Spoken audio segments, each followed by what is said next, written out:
now 1:37 a.m. Rains have stopped, and I've just finished venturing around back behind the store in the old house. All that good stuff. There's a couple little travel trailers back there. One of them's got a moat ditched around it. That's pretty funny. It's obviously been there for a while.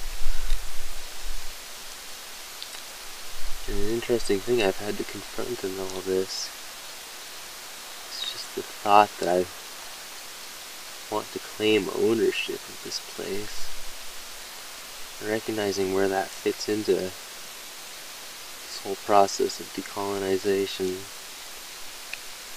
both my intent and my mindset. And so it's a process, I guess, is all I'm saying. It's not something you immediately arrive at.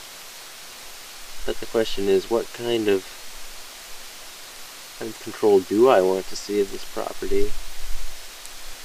I guess I want to see some sort of cooperative stewardship. And I definitely want to see cooperative tribal partnership with the community. That's absolutely a necessity, I think. Especially if we're truly going to occupy this land, claim our sovereign rights to it. Can't just do that as settlers, as colonial immigrants.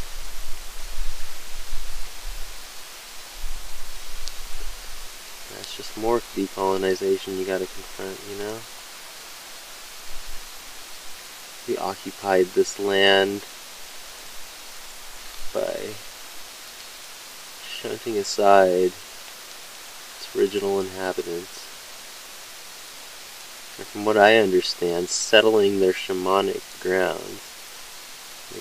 The interior of this island, I've heard, still haven't confirmed, but I've heard was pretty much like a central shamanic ground for a lot of tribes around the Sound, not just tribes that settled on the coast here or fished these grounds. And that's a really powerful idea to just like begin to fathom, especially, you know, in our white, colonized, indoctrinated mindset. You know, it doesn't fit into that conception. That whole conception was made in order to quash that energy, I think. You know, I don't think it's an accident that we destroy this indigenous spirit in the lands that are colonized. And I don't want to claim we as, you know, but I have to. At the same time, I have to claim my ancestry as a predominantly white person. You know, I have a 16th of Ojibwe blood, I think is what I calculated to, which I think is whatever the federal legal hoo-ha-ha is in order to be claiming such whatever citizenship, special uncitizenship. But I don't know what it is that you get as a native. I don't know. Except, you know, obviously screwed over by the white man for a whole lot of years. And that's unfortunate, you know. It's like, I think white people are like any people, and that most of them are good-hearted and have good intentions.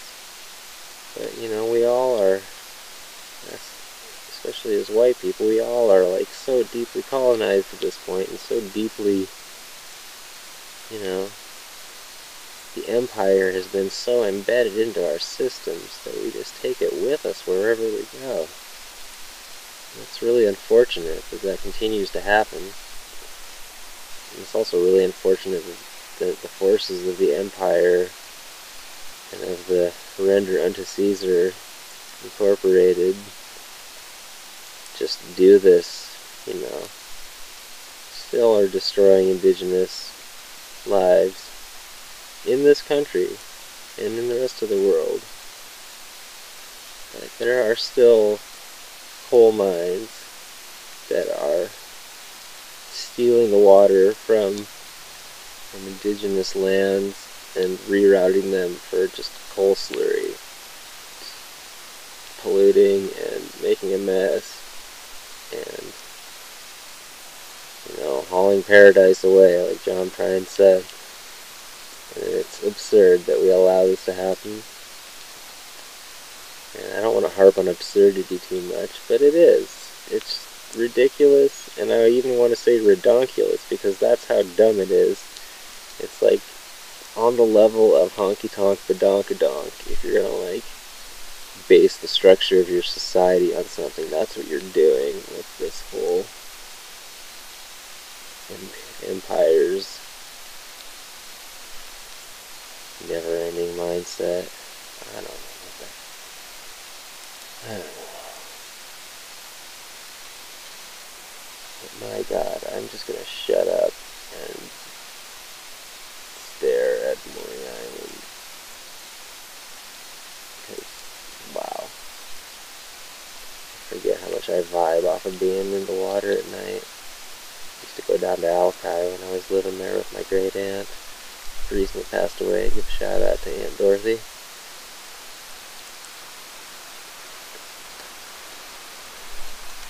My God, it's just, it's something. It's flat.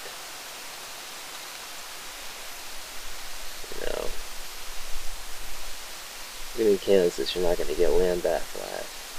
Water is its own thing, its own gravity relationship, its own electrical relationship. And we're water people, right? We are 70% H2O. And no matter what kind of bad hippie poetry you turn it into, it doesn't make it untrue.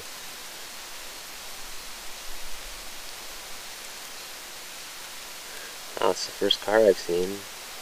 I've been down here, coming along.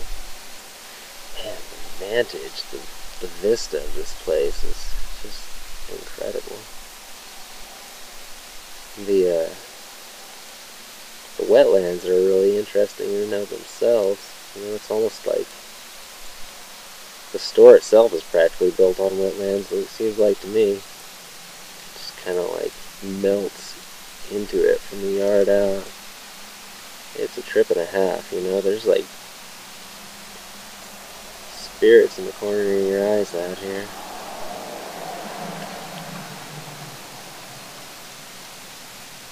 But I don't know, I feel like they're on our side. I feel good about the relationship that we're forging here already.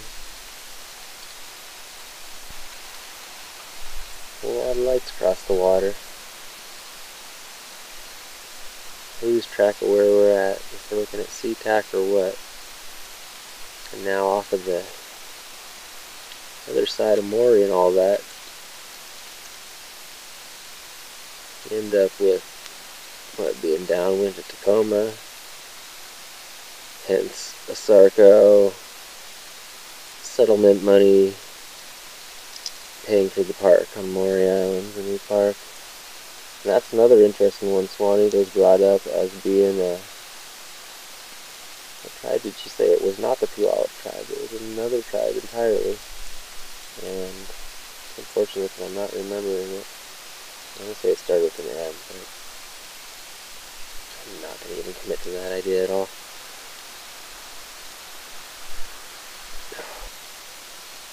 There's nothing like that lavender light you get around here. There's nothing like it. It's not gray.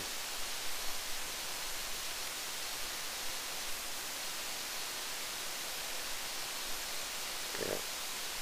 It's pretty entrancing stuff, my friends. Pretty high vibes.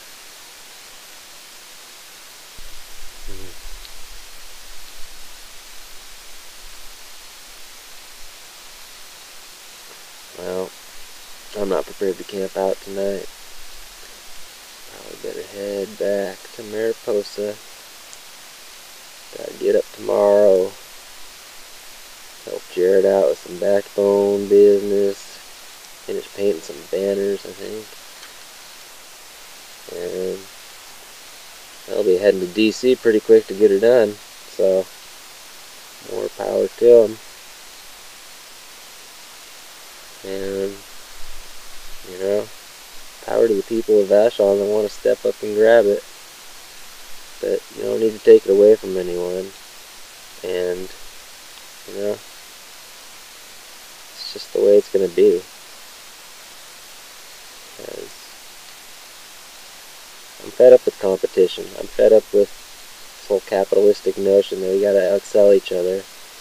And we got to scramble to hoard these resources, to hoard these lands, to hoard these crops, these, I don't know, whatever. I am just done with that idea.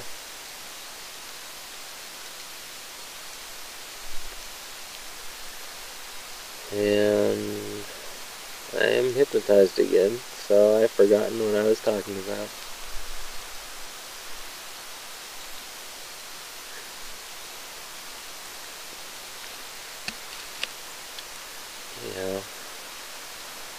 Because I was talking about going back to bed. And, you know, tomorrow's another day. I see places that sleeping bags can lay. That's all I have to say about Occupy Portage beyond. And begin the beginning. And get her done. You know, reclaim and liberate this land. And, you know, get the flow going. Get a healthy channel through this system here. And then we can, like, have all sorts of shellfish powered, well, not powered, but anyhow, shellfish are good creatures. They do a lot to clean things up.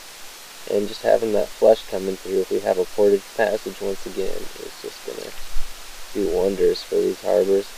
And, you know, shellfishing perhaps can even begin again. That would be wonderful if we could actually stop making our wonderful abundant food source inedible with our bad ecology. That ecological stewardship. Let's renew that commitment to revitalize the harvest, and to also, like, step up and be righteous overseers of the commons, so that we stop all this gooey duck poaching and all this just, you know, exploitation that people slip in under the wire, because it's robbing the legit people of decent opportunities, and it sucks. So stop poaching. Stop being dorks about stuff like that. People are so stupid about stuff sometimes, and it's hard not to get angry, but, you know, that's also another thing to maybe work on decolonizing.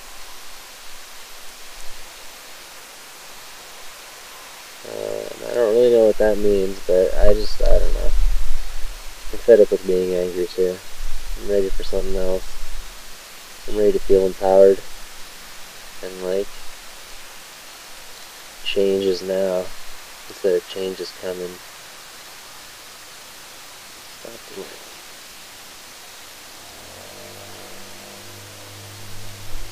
Yeah, there it goes, the second car. Just come by. Going down Portage Way, in fact. Wonder how many people saw the sign I put up today. Wonder if it's still there. Maybe I'll take a peek on my way out. And on that note, I'll just go ahead and say over and out, and you know, bless you all, and thanks for listening.